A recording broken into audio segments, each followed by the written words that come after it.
Ladies and gentlemen, I'd like to have you help me welcome an incredible businessman, an incredible teacher, and an incredible individual to lecture and share with thousands of people all across the nation and all across the globe. Ladies and gentlemen, Mr. Robert Stevenson.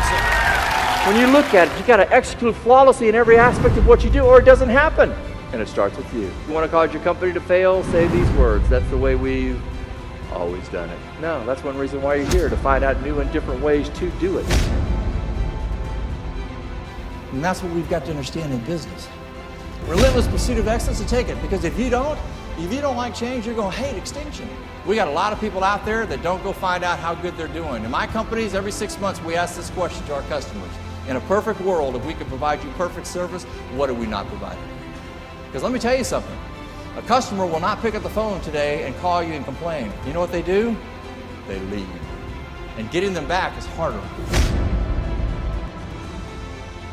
The top 10 employers in 1960, the top 10 employers last year, one is still on the list. See, the why is what you guys are all about. One is still on the list. So I've had the opportunity to interview over 10,000 employees, managers, and senior executives in over 250 different industries. I've run companies. I've sold, as I said, in over 20 countries, and I've run my own sales organizations. And so I have an understanding of what I'm talking about. This is not stuff that I've just studied. These are real life experiences that I'm going to be sharing with my audience. And I think that they have a real appreciation for that.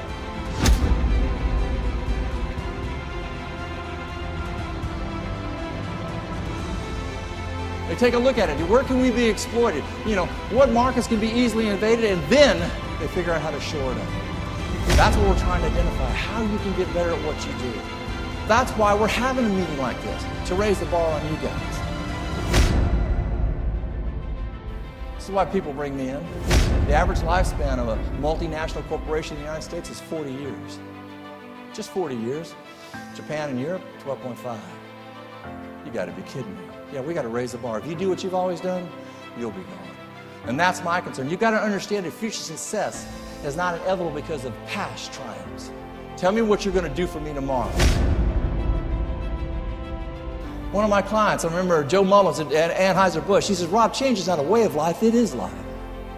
I said, Joe, why don't you share that with us? He said, we know what's going to happen.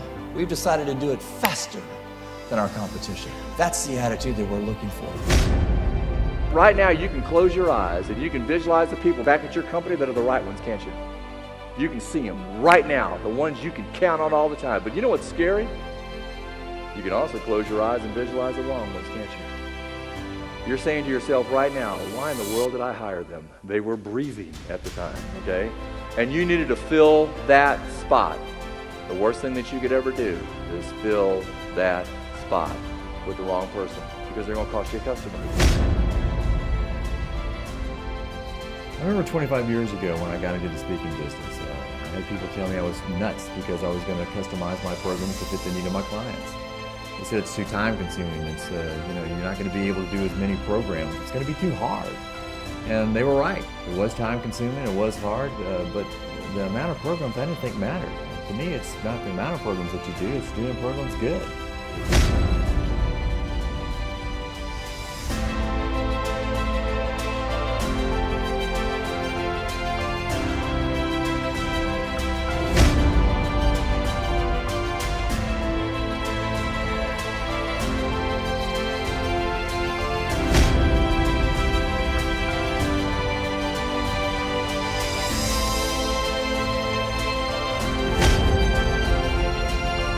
I remember I was doing a program for FedEx Freight, and we were in Vegas, and there was about 2,500 executives in the room, and the senior vice president of marketing got up, and he said, if you see a freight truck driving down the highway that has any other name on it other than FedEx, that's my freight.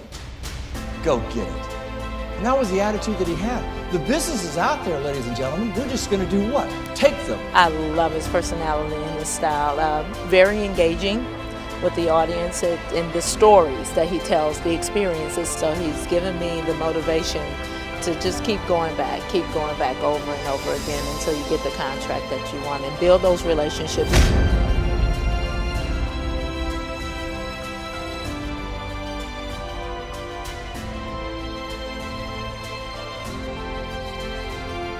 Smart people learn from their mistakes. Wise people learn from others. And then he says, I'm looking for the person that's going to do what? Please pick it up. You want, no, not mine, okay. Have some fun is what it's all about, folks, because if you do, you can take it to the next level. And while you're doing this, have the answers. I enjoy it because he's funny. He brings a sense of humor to his speaking, and I love that. With the humor that he puts in there and the way that he explains things and the personal experiences that he puts in there makes it really great to learn. Relatable, definitely, and funny. So he's got a lot of different things to say in a relatable way that everybody can understand.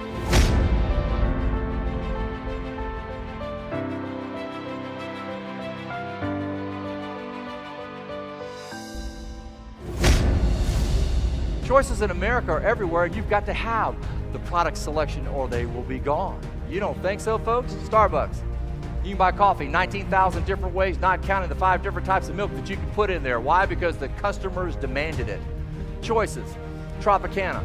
10 years ago, they had 2 types of orange juice. Now they sell 24. Why? Customers demanded. Choices. Arby's opened in 1964 with 1 roast beef sandwich. Now they sell over 30. Most of them are not roast beef. Choices. Ted Turner took CNN to every major network in the United States. ABC, CBS, and NBC had a 92% market share. They threw him out. They said, get out of here, you stupid billboard salesman. Who wants to listen to news 24 hours a day? That is a stupid idea. He walked up on a silver platter and he only wanted to participate, and they kicked him out. He sold that stupid idea for $7 billion. I'll give you another rule about change. The idea that gets the most resistance, probably a pretty good idea. Now everybody's got your right over your left or left over your right. Switch. Is that not disgusting? You're sitting there going, oh, that's just weird. And if you did it that way for 6 months, the other way would feel like. See, that's one of the problems we have when we talking about change and the relentless pursuit. Sometimes it takes a while before any change will feel right. So when someone's talking to you in the meetings in the next few days about how you can do this better and that better, don't try and tell me what's wrong with that. Try and tell me what's right with that so you can get better and make more money.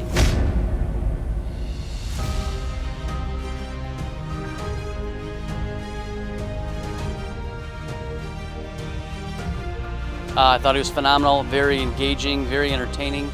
He's got a great message. I like how he moves pretty quickly. And my statement is, what did they say? Real simple, knowledge.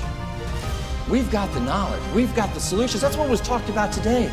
We've got the solutions that's going to help them make more money so they can take care and understand what's going on. But my statement to you is there's a lot of people that want to, but they're not willing to. Are you willing to take the necessary steps to get it? Are you willing to study to take it to the next level?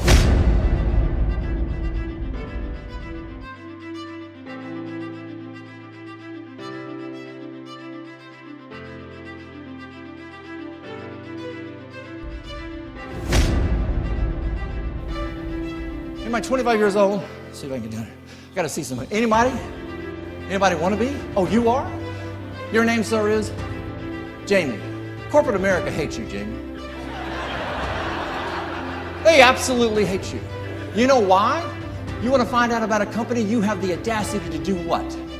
You Google it. Just type it in. And then he gets really fancy. He types in complaints about that company. And then what do? We get a master list about that organization. I love the engaging audience participation that he has us do with them. And the PowerPoints, the slides are very engaging also and very quick, and it keeps your attention. It's funny.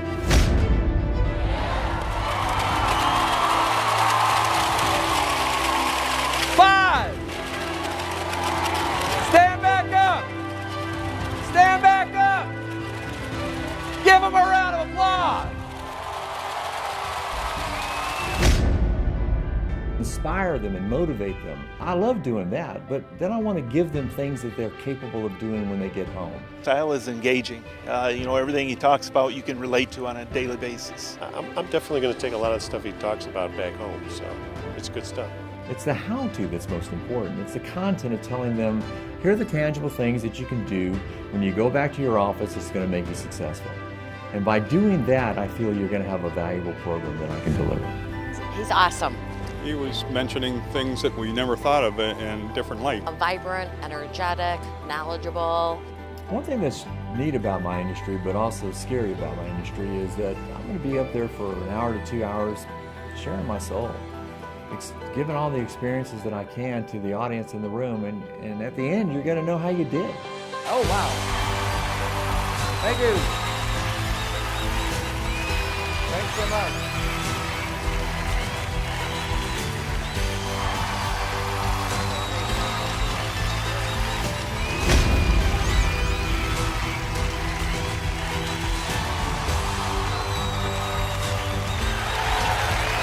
Thank you so much. It's been an honor.